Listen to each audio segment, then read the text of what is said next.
नमस्कार। Stories with Tezu में आपका स्वागत है। हम आपके लिए हर दिन एक नई, अनोखी और दिल को छू लेने वाली कहानी लेकर आते हैं। कृपया चैनल को सब्सक्राइब करें ताकि आपकी सराहना हमें महसूस हो और हम लगातार प्रेरित रहें। तो चलिए डूबते हैं आज की कहानी में। मेरा नाम समृद्धि है। मेरा पति माइकल आज कहीं गायब है। वह मुझे अस्पताल में अकेला छोड़कर चला गया है। मेरे फोन की नीली रोशनी सुबह 2:17 पर मेरे अस्पताल के कमरे को रोशन कर रही थी। मुझे याद है मैंने 2 बार समय देखा। सोचती रही कि इतनी रात को कौन मैसेज करेगा। कुछ घंटे पहले ही डॉक्टरों ने तीसरे चरण के ब्रेस्ट कैंसर की पुष्टि की थी। मेरा शरीर अभी भी उन दवाओं के असर को समझने की कोशिश कर रहा था जो बायोप्सी के बाद मुझे दी गई थी। ये बीमारी इस बात का सबूत है कि आखिरकार तुम्हें वही मिला जिसके तुम लायक थी। मैं ये नहीं कर सकता। मुझसे संपर्क मत करना। बस 16 शब्दों में माइकल ने हमारी 8 साल की शादी खत्म कर दी, जबकि मैं बेहोशी की हालत से उबरती हुई अस्पताल के बिस्तर पर पड़ी थी। न कोई कॉल, न बातचीत, बस 16 शब्द जो मेरी आंखों में जलने लगे। मैं बार बार पढ़ती रही, सोचती रही शायद कोई गलती हुई है। मैंने तुरंत कॉल किया, सीधा वॉइसमेल। मैसेज किया, कोई जवाब नहीं। ईमेल किया, कुछ नहीं। सुबह तक उसकी अलमारी का हिस्सा खाली था। पासपोर्ट गायब और शादी की अंगूठी हमारे बाथरूम के काउंटर पर रखी हुई थी, जैसे कोई क्रूर विदाई का तोहफा।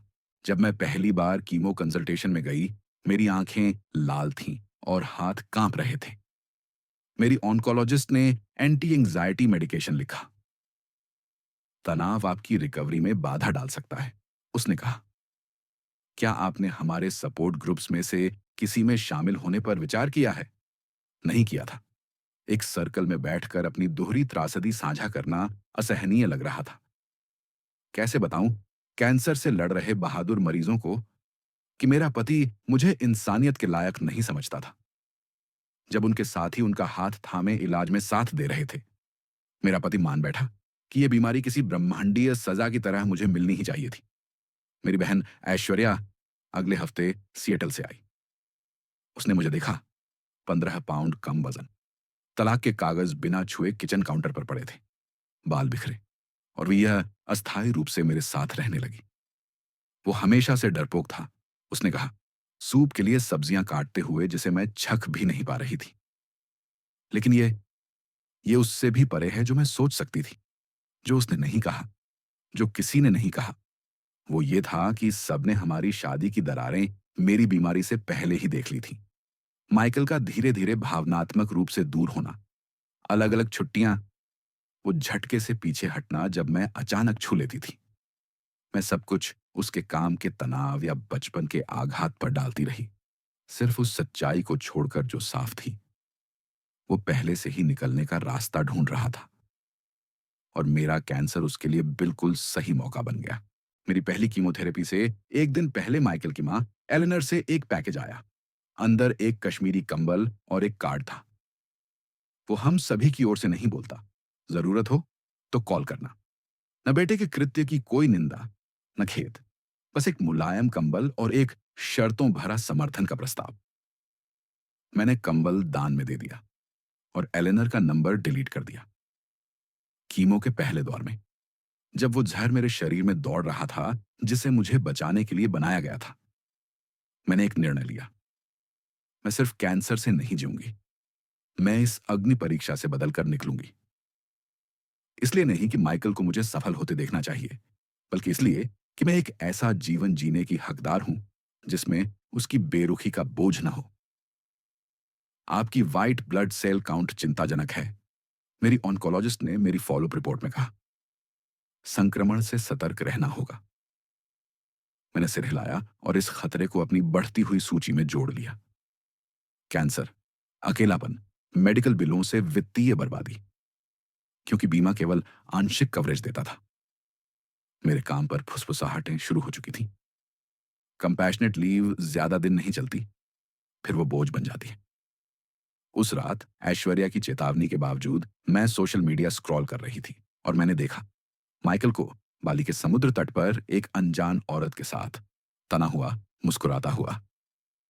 कैप्शन था, कभी कभी जिंदगी आपको फिर से खुश होने का मौका देती है। मैंने गुस्से में फोन दीवार पर दे मारा।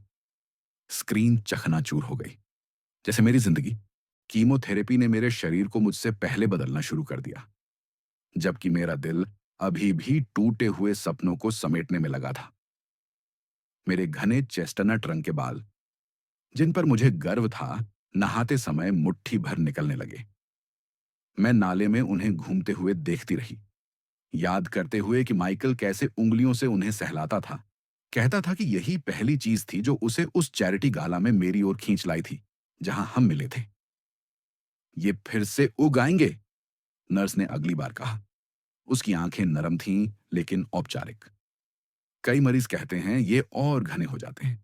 उसने ये नहीं कहा कि उनके बिना आप कितना नग्न, कितना असुरक्षित महसूस करते हैं, कि लोग कैसे आपको या तो दया से देखते हैं या असहजता से। 6 हफ्ते बाद माइकल के वकील ने फिर संपर्क किया, तलाक फाइनल करने के लिए। मैंने अस्पताल की वेटिंग रूम में कीमो के तीसरे दौर से पहले दस्तखत किए। मेरा नया पिक्सी कटविक टेढ़ा हो गया था। विडंबना यह थी कि मैं अपनी जान बचाने की लड़ाई लड़ रही थी, जबकि उस रिश्ते को कानूनी रूप से खत्म कर रही थी, जिसे मैंने हमेशा के लिए समझा था। उसी हफ्ते वित्तीय सच्चाई भी सामने आई। मेडिकल बिल आने लगे, हर एक पहले से अधिक चौंकाने वाला। बीमा ने 80% कवर किया था, लेकिन 20% बहुत ज्यादा का हिस्सा भी तबाही था। हमारी साझा बचत, जो माइकल छोड़ने से पहले लगभग खाली कर गया था, इलाज पूरा होने तक नहीं टिकने वाली थी। तुम्हें उसे कॉल करना चाहिए, मां ने अपने झिझकते साप्ताहिक कॉल में कहा। उसकी नैतिक जिम्मेदारी बनती है। नहीं मां, उसने अपना फैसला कर लिया है। मैंने बात काटी, थककर अपना गुस्सा छुपा भी नहीं पाई। सबसे ज्यादा तकलीफ सिर्फ माइकल के छोड़ने से नहीं हुई, बल्कि इतनी जल्दी हमारे साझा दोस्तों और रिश्तेदारों का उसकी ओर झुक जाना ज्यादा चुभा। हमारे कपल फ्रेंड्स ने पक्ष लेना शुरू कर दिया, अधिकतर उसके साथ, जो स्वस्थ था, स्थिर था, जिसने ये सब संभाल नहीं पाया। मेरे बजाय, जो बीमार थी, जरूरतमंद थी, और शायद उनके लिए डर की याद बन गई थी। यहां तक कि मेरी सहकर्मी फातिमा, जिसे मैं करीबी दोस्त मानती थी, मैं जिसके 3 मिसकैरेज के दौरान उसके साथ खड़ी थी, उसने टेक्स्ट किया, कल रात माइकल और क्रिस्टीना के साथ डिनर किया। वह बहुत खुश लग रहा था। उम्मीद है तुम्हें यह जानकर बुरा न लगे। जैसे उसकी खुशी मेरे जीवित रहने से ज्यादा मायने रखती थी। जैसे मुझे उसका मूव ऑन होना सेलिब्रेट करना चाहिए था, जब मैं मौत से लड़ रही थी। सबसे क्रूर धोखा मेरे ससुर रिचर्ड का था। वह हमेशा मुझे बेटी की तरह मानते थे, सनशाइन बुलाते थे और इतिहास की किताबें लाते थे। माइकल के जाने के 3 महीने बाद मैं फार्मेसी में दवाएं लेने गई और रिचर्ड वहां दिखे। मेरा बदला रूप देखकर उनके चेहरे पर हैरानी थी। वजन गिरा हुआ, चेहरा थका हुआ, सिर पर चमकीला स्कार्फ। एक पल को लगा वह गले लगा लेंगे, लेकिन उन्होंने कुछ बुदबुदाया। एक अपॉइंटमेंट के लिए लेट हो रहा हूं, और निकल गए, मुझे अनदेखा करते हुए। शाम को एक अनजान नंबर से टेक्स्ट आया, मैं एलेनर हूं।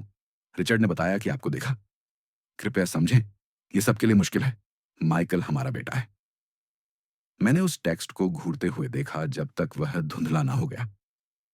सबके लिए मुश्किल है, जैसे मेरा कैंसर उनके परिवार के लिए कोई असुविधा हो, जैसे माइकल उनका बेटा होने के कारण एक बीमार पत्नी को छोड़ने में सही हो गया हो, जैसे खून इंसानियत से बड़ा हो। मैंने वह नंबर ब्लॉक कर दिया। उस रात मैं ऐश्वर्या को बाथरूम में फर्श पर सिसकते हुए मिली। मैंने इस परिवार को सब कुछ दिया, मैंने रोते हुए कहा। उनकी सालगिरह प्लान की, बर्थडे याद रखे, रिचर्ड की बोरिंग गोल्फ स्टोरीज सुनी, एलेनर की बुरी कसरोल्स खाई। मैं ही थी जिसने माइकल को मनाया था उनके वैकेशन होम वाले झगड़े के बाद। और अब ऐसा बर्ताव जैसे मैं कभी थी ही नहीं। ऐश्वर्या ने मुझे चुप कराते हुए बिस्तर तक पहुंचाया। ये तुम्हारे लायक नहीं है, उसने दृढ़ता से कहा। कोई भी नहीं। अगली सुबह ऑन्कोलॉजिस्ट ने अप्रत्याशित खबर दी। कैंसर इलाज को ठीक से रिस्पॉन्ड नहीं कर रहा था। हमें कुछ अधिक आक्रामक कोशिश करनी होगी। स्टैनफोर्ड में एक एक्सपेरिमेंटल ट्रायल जो ऐसे केसों के लिए आशाजनक था। इंश्योरेंस एक्सपेरिमेंटल ट्रीटमेंट कवर नहीं करेगा, मैंने बेजान स्वर में कहा। वह बोली, इसकी चिंता मुझे करने दो, तुम बस ट्रायल के लिए खुद को तैयार करो।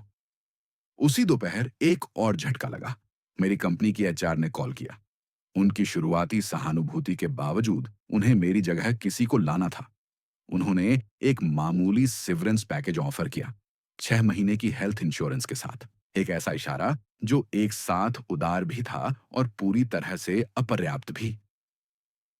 कॉल के बाद मैं अपने लिविंग रूम में बैठी थी, उस जीवन से घिरी हुई जो मैंने और माइकल ने साथ मिलकर बनाया था। शादी की तस्वीरें जिन्हें मैंने अब तक नहीं हटाया था, वो फर्नीचर जो हमने मिलकर चुना था, किताबें जिनमें हमारी मिली-जुली टिप्पणियां थीं, सब कुछ एक मासूम उम्मीद की समाधि जैसा लग रहा था। तभी मेरे फोन पर लिंक्डइन का नोटिफिकेशन आया। माइकल को उसके फर्म में सीनियर इन्वेस्टमेंट डायरेक्टर के रूप में प्रमोट किया गया था। उस पोस्ट पर 200 से ज्यादा बधाई संदेश थे, जिनमें कई उन्हीं लोगों के थे जिन्होंने मुझे थिंकिंग ऑफ यू मैसेज भेजा था, लेकिन कभी मिलने नहीं आए। उस रात माइकल के सोशल मीडिया को स्क्रॉल करना, एक आत्म विनाशकारी आदत। मैंने देखा कि वह और क्रिस्टिना अब साथ रह रहे थे। उनका नया पेंट हाउस सेंट्रल पार्क को देखता था। तस्वीर में वे शैंपेन के साथ टोस्ट कर रहे थे। क्रिस्टिना की उंगली में हीरा था, जो एंगेजमेंट रिंग नहीं था, लेकिन हो भी सकता था। कैप्शन था, home is wherever I am with you. मुझे याद आया जब उसने वही शब्द मुझसे कहे थे, उस रात जब हमने अपना पहला घर खरीदा था।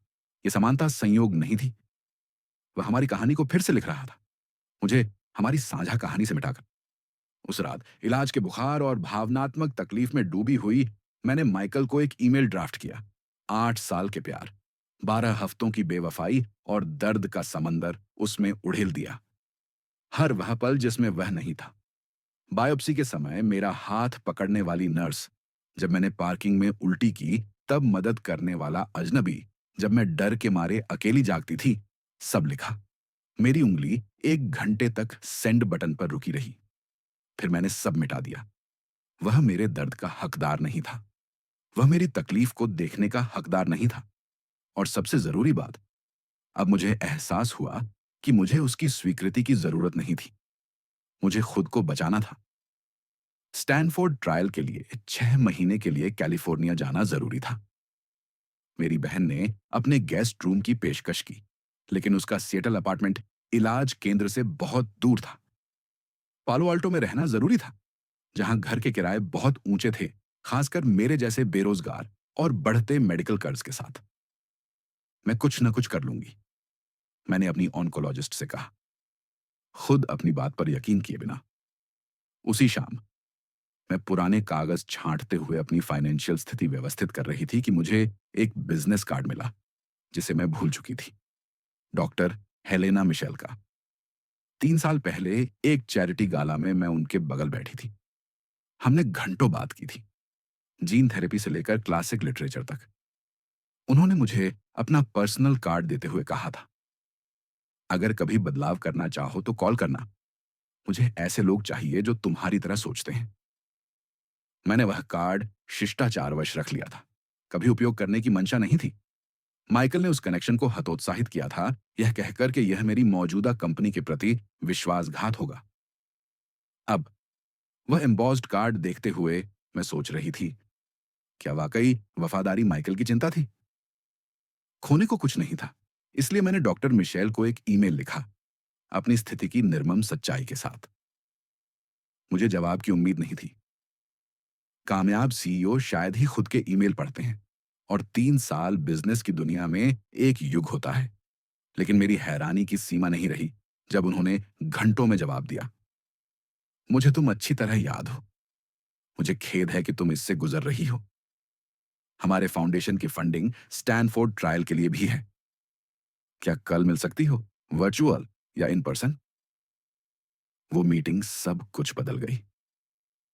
हेलेना ने मुझे सहानुभूति नहीं दी, उन्होंने मुझे साझेदारी दी।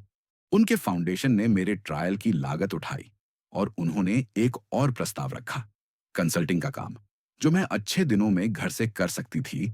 रोगी के दृष्टिकोण से शोध प्रोटोकॉल का विश्लेषण। तुम्हारा अनुभव मूल्यवान है, उन्होंने वीडियो कॉल में दृढ़ता से कहा। और जब तुम इससे बाहर आओगी तो यहां तुम्हारे लिए एक जगह है। मेरी बहन ने मेरे घर को सबलेट करने में मदद की, जरूरी सामान पैक किया, बाकी स्टोरेज या डोनेशन में चला गया। माइकल और मैंने जो घर बनाया था उसे तोड़ना दुखद भी था और आजाद करने वाला भी, जैसे किसी सड़ चुके अंग को काटना, दर्दनाक लेकिन जरूरी। कैलिफोर्निया की फ्लाइट से एक रात पहले माइकल के वकील का ईमेल आया। वह क्रिस्टिना से सगाई कर चुका था और हमारा घर खरीदना चाहता था। उसने फेयर मार्केट वैल्यू से कम कीमत बताई, कहते हुए कि डिस्ट्रेस्ड सेल है। मैंने तुरंत जवाब देने की जगह वह ईमेल अपनी नई वकील को फॉरवर्ड किया, एक तेज तर्रार महिला जिसे हेलेना ने सुझाया था। मुझे संभालने दो, उसने मिनटों में जवाब दिया। तुम अपने स्वास्थ्य पर ध्यान दो, यही तुम्हारा काम है। कैलिफोर्निया मेरी कायापलट की शुरुआत था। ट्रायल ट्रीटमेंट बहुत कठोर था, स्टैंडर्ड कीमो से भी ज्यादा। कई दिन बिस्तर से उठ नहीं पाई, लेकिन कई अनपेक्षित उपहार भी मिले। वहां की नर्सें परिवार बन गई। अन्य मरीजों के साथ अनकही भाईचारे की भावना बनी।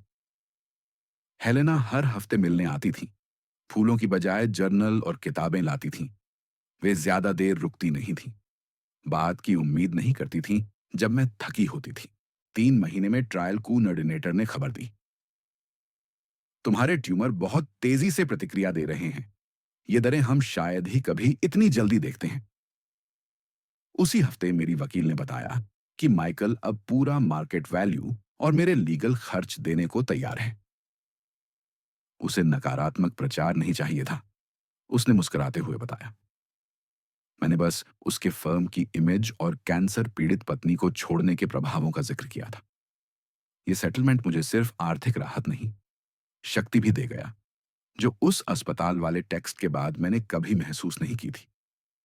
6 महीने में, जब मेरा शरीर कैंसर और इलाज दोनों से उबर रहा था, हेलेना ने मेरी मुलाकात अभय सूरी से कराई, उनकी कंपनी के मुख्य निवेशक। वह लैब देखने आए थे, जहां मेरी सलाह के आधार पर रिसर्च प्रोटोकॉल में बदलाव हुआ था। तो आप ही हैं जिनकी तारीफ हेलेना बंद नहीं करती, उन्होंने कहा। उनकी हैंडशेक मजबूत थी, लेकिन सतर्क, मानो समझते हों कि मेरा शरीर अभी भी नाजुक है। आपके रोगी केंद्रित प्रोटोकॉल से हमारी पूरी रणनीति बदल रही है। वह मुझे मरीज या छोड़ी हुई पत्नी नहीं, बल्कि एक पेशेवर की नजर से देख रहे थे।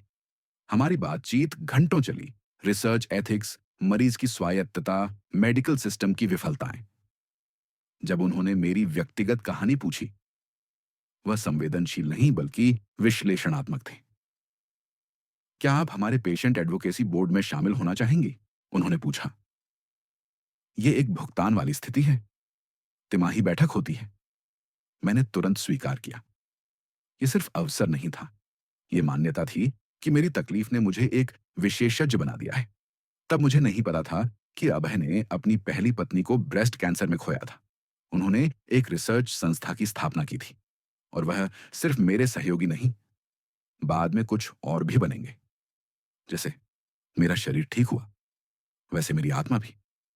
मैंने हेलेना की कंपनी में एक पक्की भूमिका स्वीकार की, पेशेंट एक्सपीरियंस डायरेक्टर के रूप में। 1 साल बाद, जिस दिन माइकल ने मुझे छोड़ा था, मेरी ऑनकोलॉजिस्ट ने कॉल किया।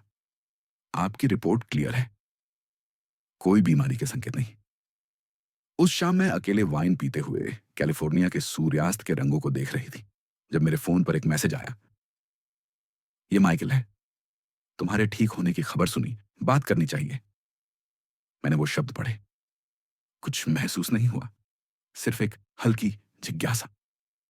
मैंने फोन उल्टा करके टेबल पर रखा और सूरज को डूबता देखने लगी, उस भविष्य की चुपचाप योजना बनाते हुए जो अब एक बार फिर चमत्कारी रूप से मेरा था। 6 महीने बाद मेरी जिंदगी में नई लय आ गई थी। हेलेना की कंपनी में मेरी भूमिका अब सभी क्लिनिकल ट्रायल्स के लिए मरीज संचार का प्रबंधन करने तक पहुंच चुकी थी। अभय के साथ मेरा रिश्ता पेशेवर सम्मान से गहरी मित्रता और फिर प्रेम में बदल गया। एक धीमा, समझदारी भरा प्यार, जरूरत नहीं, साझा मूल्यों पर टिका हुआ। हम प्रशांत महासागर के किनारे एक छोटे से समारोह में शादी के बंधन में बंधे। न कोई सफेद गाउन, न लंबे वादे, सिर्फ पवित्र अग्नि, 7 फेरे और 2 लोगों के ईमानदार वचन जिन्होंने जिंदगी की नाजुकता को करीब से समझा था। हेलेना, मेरी बहन और उसका परिवार सिएटल से आया।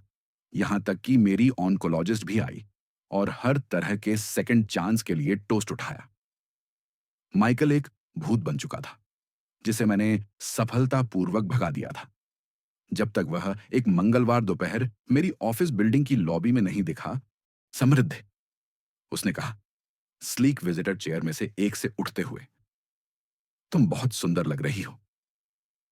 वह मेरी शक्ल सूरत को लेकर सही था। मेरे बाल वाकई घने होकर लौटे थे, जिनमें कुछ चांदी की धारियां थीं जिन्हें मैंने रंगने का फैसला नहीं किया था। नियमित योग और कैलिफोर्निया की धूप ने मेरे शरीर में फिर से ताकत भर दी थी। डिजाइनर कपड़े जो अब मैं खरीद सकती थी, इलाज के दिनों की बेढंगी अलमारी की जगह ले चुके थे। लेकिन माइकल यह नहीं देख सकता था कि मेरे भीतर अब एक टाइटेनियम जैसी कोर बन चुकी थी, किसी भी हड्डी से मजबूत, किसी भी मांसपेशी से ज्यादा लचीली। तुम यहां क्या कर रहे हो? मैंने शांत आवाज में पूछा। मैं तुमसे संपर्क करने की कोशिश कर रहा हूं। क्या तुम्हें मेरे मैसेज नहीं मिले? हाल के महीनों में उसके दर्जनों मैसेज आए थे। पहले के बाद सारे मैंने बिना पढ़े डिलीट कर दिए थे। मैं व्यस्त थी, मैंने कहा और पास खड़े सिक्योरिटी गार्ड की ओर इशारा किया। यह अच्छा समय नहीं है, प्लीज सिर्फ कॉफी, 20 मिनट, मैं इतनी दूर से आया हूं। उसकी हताशा में कुछ ऐसा था जो मेरी जिज्ञासा जगा गया। जो माइकल मैं जानती थी, वह कभी मिन्नत नहीं करता था। वह आदेश देता था, अपेक्षा करता था और सब कुछ पा जाता था। ठीक है, 20 मिनट, सामने वाली कैफे में। एक्सपेंसिव वाली कॉफी के कप के साथ माइकल ने अपनी कहानी बुननी शुरू की। क्रिस्टिना ने उसे 6 महीने पहले छोड़ दिया था, एक बड़ा सेटलमेंट लेते हुए। इसके बाद उसकी शराब की लत बेकाबू हो गई थी, जिससे काम में एक भयानक गलती हुई जिसने उसके क्लाइंट्स को करोड़ों का नुकसान पहुंचाया। उसे नौकरी से निकाल दिया गया था। उसकी फाइनेंस की प्रतिष्ठा तबाह हो गई थी। उसके माता पिता ने भी आखिरकार मदद करना बंद कर दिया था। मैंने सब कुछ खो दिया, उसने कहा, हमदर्दी की तलाश में मेरी आंखों में झांकते हुए। और फिर मैंने वो आर्टिकल देखा, बिजनेस इनसाइडर में, तुम्हारे बारे में। कैंसर सर्वाइवर जो पेशेंट एडवोकेसी और बायोटेक में क्रांति ला रही है। तुम्हारी तस्वीर अभय सूरी के साथ। तुम्हें इस हालत में देखकर कैसा लगा, बताओ? मैंने कॉफी की चुस्की ली और उसकी बात हवा में लटका दी। शायद वैसा ही जैसा किसी इंसान को अस्पताल में कैंसर के डायग्नोसिस के समय टेक्स्ट पर छोड़ दिया जाना लगता है, मैंने आखिर में कहा। वह झेप गया। मुझे डर लग रहा था। मैंने एक भयानक गलती की, जिंदगी की सबसे बड़ी गलती। और अब मैं यहां हूं क्योंकि क्योंकि मुझे मदद चाहिए। समृद्धि, मेरे पास अब कुछ नहीं बचा। कोई नौकरी नहीं, मेरी प्रतिष्ठा आ गई। अगले महीने मेरा अपार्टमेंट भी छीना जा रहा है। अब सच्चाई सामने आ गई थी। यह पश्चाताप नहीं, बल्कि सुविधा थी। यह माफी नहीं, बल्कि अवसर की तलाश थी। तुम मुझसे चाहते क्या हो? मैंने अपनी आवाज तटस्थ रखी। एक दूसरा मौका, अभय की कंपनी में कोई नौकरी, कुछ ऐसा जिससे मैं दोबारा अपने पैरों पर खड़ा हो सकूं। तुम हमेशा कहती थी मैं नंबरों का जीनियस हूं। मैं फाउंडेशन में या इन्वेस्टमेंट डिवीजन में काम कर सकता हूं। मैं हंसी, एक सच्ची, अविश्वास भरी हंसी। जब मैं मर रही थी, तुमने मुझे छोड़ दिया था और अब तुम चाहते हो कि मैं अपने पति से तुम्हारी सिफारिश करूं। मुझे पता है यह कैसा लग रहा है, उसने जल्दी से कहा। पर लोग गलतियां करते हैं। तुम्हें तो सेकंड चांसेस की अहमियत समझनी चाहिए। देखो तुम्हारी जिंदगी को। मुझे कोई दूसरा मौका नहीं मिला माइकल, मैंने कहा। मैंने हर सांस, हर मौके के लिए लड़ाई लड़ी। जब तुम अपनी गर्लफ्रेंड के साथ बीच पर फोटो पोस्ट कर रहे थे। हमारे बीच फर्क किस्मत या माफी का नहीं है, चरित्र का है। उसका चेहरा कठोर हो गया। तो यही है? तो मुझे डूबता हुआ देखोगी? नहीं, मैंने अपने बैग से एक लिफाफा निकालते हुए कहा। मैं तुम्हें वही देने वाली हूं जिसके तुम हकदार हो। लिफाफे में एक चेक था, $50,000 का। एक बड़ी रकम, लेकिन अब मेरे लिए मामूली। यह एक बार की मदद है। बदले में तुम एक एग्रीमेंट पर साइन करोगे कि फिर कभी मुझसे संपर्क नहीं करोगे। मेरे वकील के पास कागजात तैयार हैं। 50,000? उसने नाराज स्वर में कहा। मुझे करियर चाहिए, खैरात नहीं। तुम्हें क्या चाहिए? अब मेरा विषय नहीं है। ये ऑफर तब तक है जब तक मैं इस दरवाजे से बाहर नहीं निकल जाती। तुम बदल गई हो, उसने कहा। जो समृद्धि मैं जानता था वह इतनी कठोर नहीं थी। जिस समृद्धि को तुम जानते थे वह उस रात मर गई थी जब तुमने उसे अस्पताल में टेक्स्ट किया था। कैंसर ने उसे मारा, तुमने उसे मारा। अब जो महिला तुम्हारे सामने बैठी है वह बिल्कुल अलग है, और वह तुम्हारी कोई एहसानमंद नहीं है। मैं उठने लगी तो उसने मेरी कलाई पकड़ ली। रुको, मैं पैसे ले लूंगा, मैं साइन कर दूंगा। मैंने उसकी तरफ देखा और फिर अपनी कलाई छुड़ाई। मेरी वकील तुमसे संपर्क करेगी, दोबारा मेरे ऑफिस मत आना। ऑफिस लौटते समय मैं महीनों में पहली बार हल्का महसूस कर रही थी। माइकल की मदद करने से नहीं, बल्कि उस अध्याय को बंद करके बिना बदले हुए। उस शाम मैंने अभय को सब बताया। वह चुपचाप सुनता रहा, फिर बस पूछा, तुम ठीक हो? ठीक से भी बेहतर, मैंने सच कहा। मुझे लगता है यह टकराव जरूरी था, ताकि मैं समझ सकूं कि मैं वाकई आगे बढ़ चुकी हूं। मैंने अभय को यह नहीं बताया कि मेरे बैग में एक दूसरा लिफाफा भी था, जिसमें मेडिकल रिकॉर्ड थे, जो साबित करते थे कि मेरे कैंसर के लक्षण वर्षों से थे। जब माइकल मुझे यह कहकर रोकता था कि मैं ज्यादा सोच रही हूं और टेस्ट की जरूरत नहीं। शुरू में सच्चाई ने मुझे तोड़ा, लेकिन फिर शांति मिली। कुछ सच्चाइयां देर से जानने पर भी कोई उद्देश्य नहीं रखती। 3 दिन बाद मेरी वकील ने पुष्टि की कि माइकल ने साइन कर दिए हैं और चेक कैश कर लिया है। वह पूछ रहा था कि क्या आगे और मिलेगा। उसने एक भौं उठाते हुए कहा। नहीं, मैंने कहा। वो अध्याय अब पूरी तरह बंद हो चुका था। अगले महीने हेलेना की कंपनी ने हमारे क्लिनिकल ट्रायल्स में बड़ी सफलता की घोषणा की। एक प्रोटोकॉल जिसमें मेरा योगदान था ने अप्रत्याशित परिणाम दिए। कंपनी के शेयर आसमान छूने लगे, और साथ ही मेरा हिस्सा भी। जश्न की डिनर पार्टी में जब मेरे सहकर्मी अब दोस्त बन चुके थे, मेरे चारों ओर थे, हेलेना ने टोस्ट उठाया। समृद्धि, जिसने व्यक्तिगत त्रासदी को वैज्ञानिक विजय में बदला। उस रात जब मैं और अभय समुद्र तट पर टहल रहे थे, उसने पूछा, क्या सोच रही हो? सर्कल्स के बारे में, मैंने जवाब दिया। कैसे कभी कभी सब कुछ खो देना जरूरी होता है ताकि हम वो बन सकें जो वास्तव में हमें बनना था। उसने मेरा हाथ दबाया। क्या तुम खुश हो? मैंने लहरों को देखा, शक्तिशाली, अजेय, हर टक्कर से बदले हुए। पूरी तरह। 2 साल बाद मुझे एक अखबार की कटिंग मिली। कोई पता नहीं, पर लिफाफे पर एलनर की लिखावट थी। उसमें माइकल के एक कम्युनिटी सर्विस अवार्ड की बात थी, जो उसने कैंसर सपोर्ट संस्था के लिए काम करके पाया था। फोटो में वह दुबला और विनम्र लग रहा था, कैंसर मरीजों के बीच खड़ा।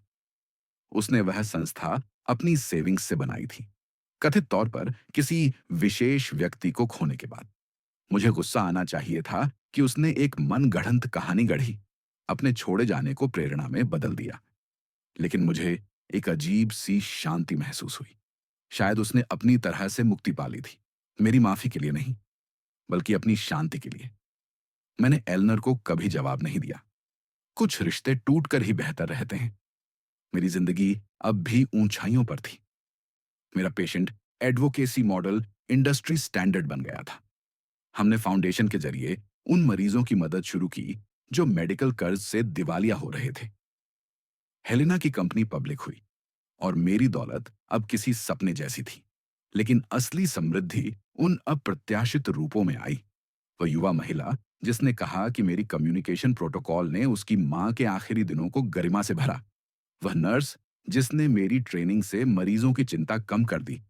वह रिसर्चर जिसने मेरी सलाह पर एक दर्दनाक प्रोसीजर को मानवीय बना दिया। डायग्नोसिस की 5वीं वर्षगांठ पर अभय ने मुझे एक इमारत की चाबी दी, वहीं अस्पताल के पास जहां मैंने इलाज लिया था। ये क्या है? मैंने पूछा। तुम्हारा अगला अध्याय, अगर तुम चाहो तो। हमने उसे संजीवनी हाउस नाम दिया, न केवल दोबारा जीवन दान के प्रतीक के रूप में, बल्कि उस हॉस्पिटल रूम 417 के नाम पर जहां मुझे वो जिंदगी तोड़ने वाला टेक्स्ट मिला था। उद्घाटन के दिन मैंने पहली बार अपनी कहानी सार्वजनिक रूप से साझा की। छोड़ जाना, आर्थिक संकट, फिर से उठ खड़ा होना। कैंसर तुम्हें दिखाता है कि लोग असल में कौन हैं, वो जो छोड़ जाते हैं और वो जो साथ खड़े रहते हैं। पर उससे भी ज्यादा ये तुम्हें दिखाता है कि तुम खुद कौन हो और कौन बन सकते हो। बाद में एक महिला आई। उसके सिर पर स्कार्फ था, इलाज का संकेत। मेरे पति ने डायग्नोसिस के 2 हफ्ते बाद छोड़ दिया। उसने फुसफुसाया। मैं सोचती थी मैं अकेली हूं।